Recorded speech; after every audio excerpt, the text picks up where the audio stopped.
आकाश आनंद ने प्रचार प्रसार किया, बयानबाजी की, वहाँ पर बीएसपी चर्चाओं में ज़रूर आ गई। तो ऐसे में जो पार्टी के लोग हैं, चाहे वो राजीव शुक्ला हों, चाहे वो राम लखन हो, जो भी ये बात कहते हुए दिखाई पड़ रहे हैं कि भाई इस तरह से मायावती को आकाश आनंद को नहीं हटाना चाहिए था, तो आप ये मानकर चलिए कि आकाश आनंद की जो फैन फॉलोइंग थी वो धीरे धीरे बनती हुई नजर आ रही थी। और चलाता है साथियों, इन सरकारों ने, भाजपा की सरकार बुलडोजर की सरकार नहीं, यह आतंकवादियों की सरकार है, अपनी आवाम को गुलाम बनाकर रखा है। ऐसी सरकार का समय आ गया है अब खत्म होने का।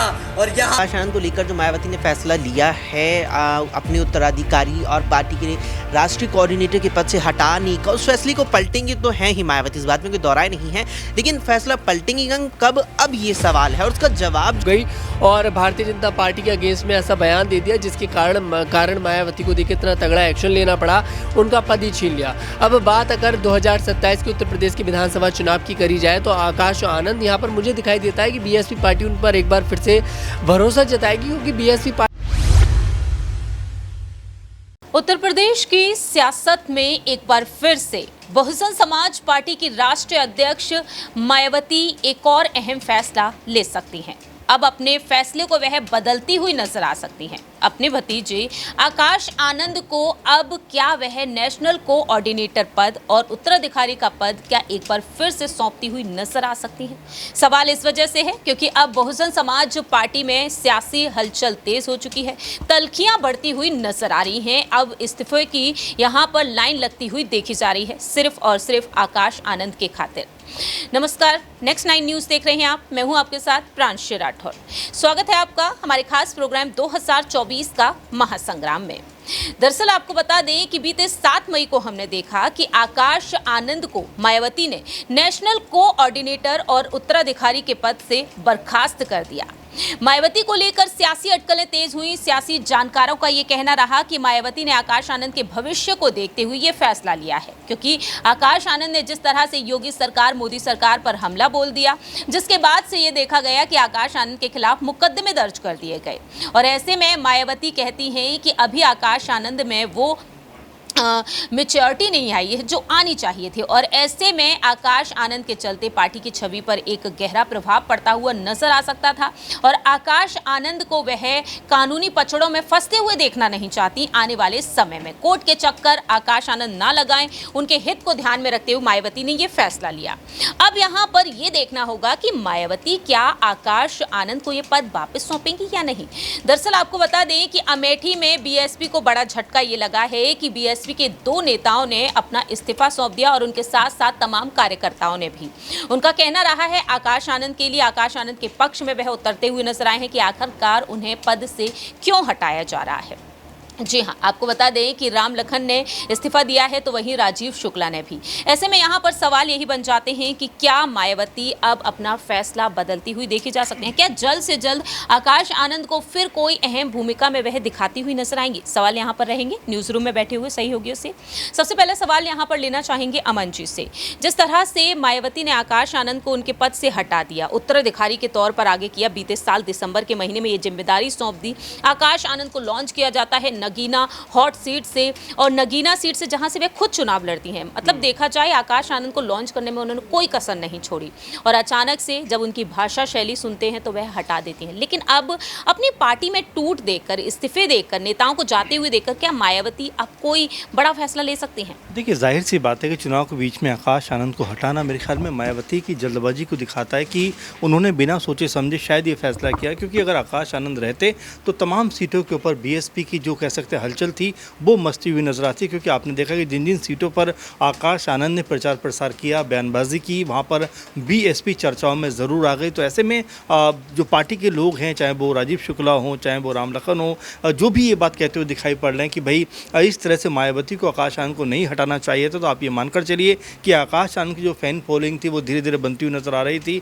और बीएसपी के लोग कहीं ना कहीं आकाश आनंद में अपना नया नेता तलाशते हुए दिखाई पड़ रहे थे। अब ऐसे में जब मायावती ने उनके ऊपर प्रतिबंध लगाया तमाम पदों से हटाया तो बिल्कुल उनके लिए घाटे की बात हो सकती है, क्योंकि अगर आकाश आनंद रहते तो शायद पावरफुल तरीके से ज़ोरदार हमलों की वजह से कहीं ना कहीं अपने प्रत्याशी को और अपनी पार्टी को चर्चाओं में रखते। लेकिन मायावती जिस तरह रैलियाँ तो कर रही हैं, भाषण तो दे रही हैं, बयानबाजी तो कर रही हैं, लेकिन वो उतना इम्पैक्टफुल नज़र नहीं आ रहा जितना आकाश आनंद के ज़रिए नज़र आ रहा था। क्योंकि आकाश आनंद जिस ताबड़तोड़ तरीके से अपने प्रचार प्रसार को करते हैं वो अपने आप में उनको बेहद अलग बनाता है। बीजेपी के खिलाफ हो, अखिलेश यादव के खिलाफ हो, कांग्रेस के खिलाफ हो, तमाम कह सकते हैं नेताओं और पार्टियों के खिलाफ उनका जोरदार भाषण रहा, उसने कहीं ना कहीं बीएसपी के अंदर उनको हीरो बनाने का काम किया। लेकिन मायावती को उनके बयान अच्छे नहीं लगे। उन्होंने कहा कि नहीं, आप अभी बैठिए, आपको अनुभव नहीं है, आप कह सकते हैं कि पार्टी के लिए कुछ अच्छा करने के बजाय बहुत कुछ बिगाड़ देंगे। इसलिए मायावती ने उनको साइडलाइन कर दिया। लेकिन उनको हटाए जाने के बाद अब पार्टी के अंदर कहीं ना कहीं गुस्सा दिखाई दे रहा है कि भाई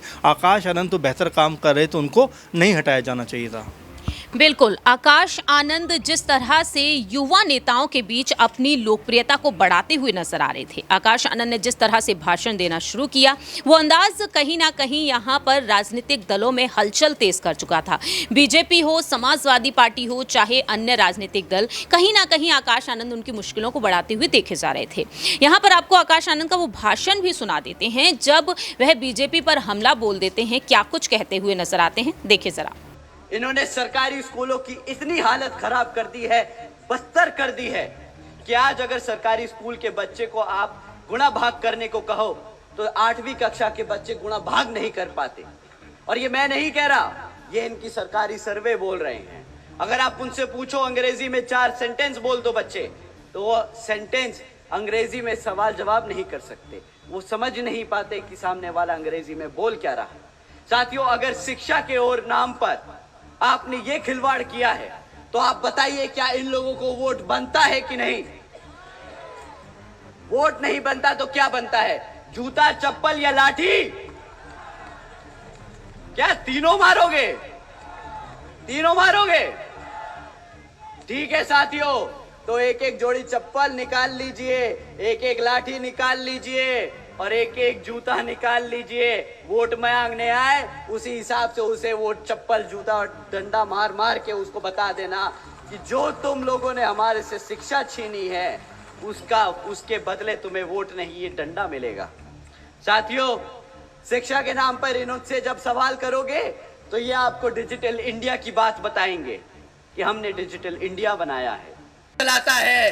साथियों, इन सरकारों ने, भाजपा की सरकार बुलडोजर की सरकार नहीं, यह आतंकवादियों की सरकार है, अपनी आवाम को गुलाम बनाकर रखा है। ऐसी सरकार का समय आ गया है अब खत्म होने का।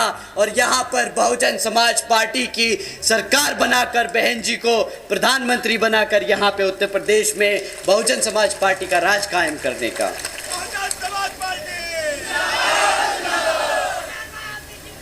साथियों,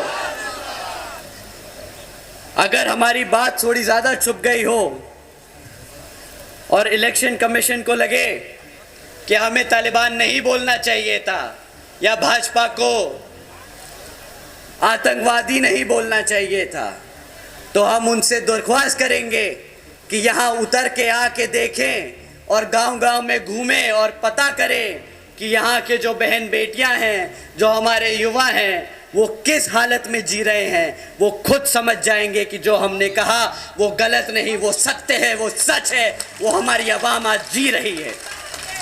आपने सुना कि किस तरह से आकाश आनंद बीजेपी पर हमला बोलते हैं और ऐसे में आकाश आनंद के खिलाफ केस तक दर्ज हो जाता है। अगला सवाल यहाँ पर अक्षय से लेना चाहेंगे।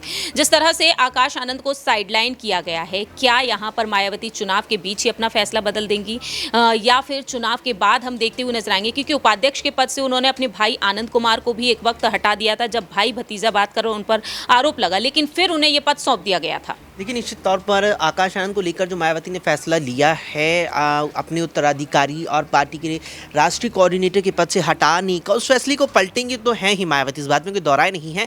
लेकिन फैसला पलटेंगे कब, अब ये सवाल है। और उसका जवाब जो तमाम चीज़ें जानने के बाद समझ में आता है वो यही लगता है कि चुनाव हो जाने के बाद मायावती अपने इस फैसले को पलटेंगी। क्योंकि आप देखिए, बीच चुनावों में फैसला लिया गया है। अगर चुनावों के बीच फैसला लेने के बाद मायावती चुनावों के बीच ही अपने फैसले को पलट कर देंगी तो फैसला बीच चुनाव यानी इस वक्त लेती ही कोई फैसला भी वो चुनावों के बाद लेती, चुनाव गुजर जाने देती, बयान 2-4 आए हैं 10-20 और आने देती। तो इसीलिए यहाँ पर मायावती ने जो फैसला लिया है कुल मिलाकर के उसको लेकर ये चीज़ लगातार मानी जा रही है कि फैसला पलटा तो जरूर जाएगा, लेकिन ये फैसला अब वो चुनाव परिणाम के बाद पलटेंगे। अब इसमें वो जो फैसला है वो जून में भी पलटा जा सकता है और जुलाई में, या और थोड़ा वक्त शायद इसमें वो ले सकते हैं, क्योंकि देखिए जिस प्रकार से इस शब्द का उन्होंने उल्लेख किया अपने उस ट्वीट में कि अपरिपक्व अभी आकाश आनंद राजनीतिक रूप से हैं, यही कारण कहीं ना कहीं देखने को भी मिला। और देखिए कहीं ना कहीं इस बात में कोई दोहराई भी नजर नहीं आती। जो बयानबाजी आकाश आनंद ने की है वो सीधा इस बात की ओर इशारा करते हैं कि राजनीतिक रूप से अभी पूरी तरीके से परिपक्व नहीं हुए हैं।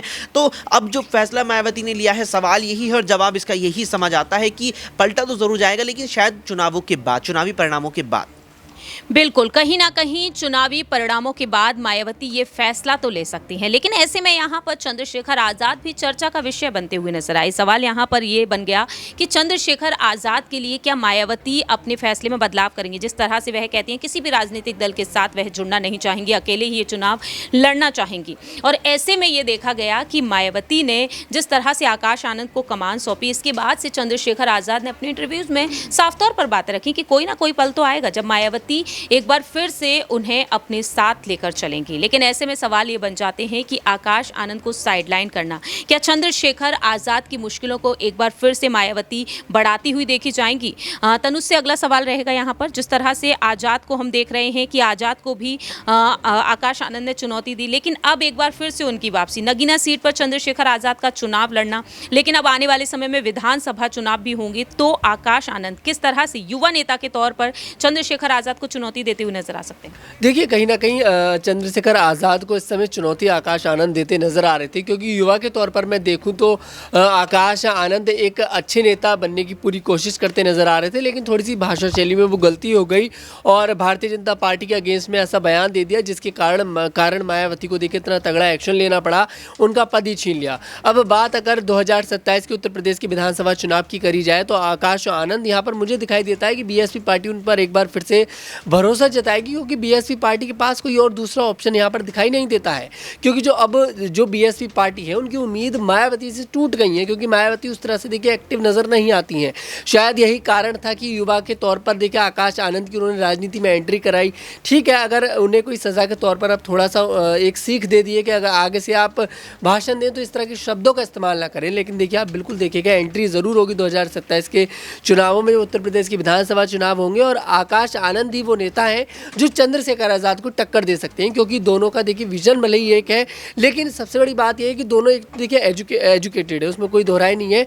दूसरी बात यहाँ पर ये रखी जाती है कि दोनों युवा है और दोनों ही लोग दलित वोट साधने का काम करते हैं, तो कहीं ना कहीं एक दूसरे का वोट तो काटेंगे ही, लेकिन टक्कर की अगर मैं बात करूँ तो दोनों के बीच कांटे की टक्कर रहेगी। क्योंकि आज भी लोगों से पूछा जाता है दलित समाज से कि आप युवा के तौर पर किसे देखना चाहते हैं, तो अब आकाश आनंद का जो नाम पहले कभी नहीं हुआ करता था, जो कभी किसी ने सुना नहीं था, अब वो नाम अपर पर रहता है। मतलब अब चंद्रशेखर आज़ाद से देखिए उनको कंपेयर किया जाने लगा है, तो कांटे की टक्कर रहने वाली है।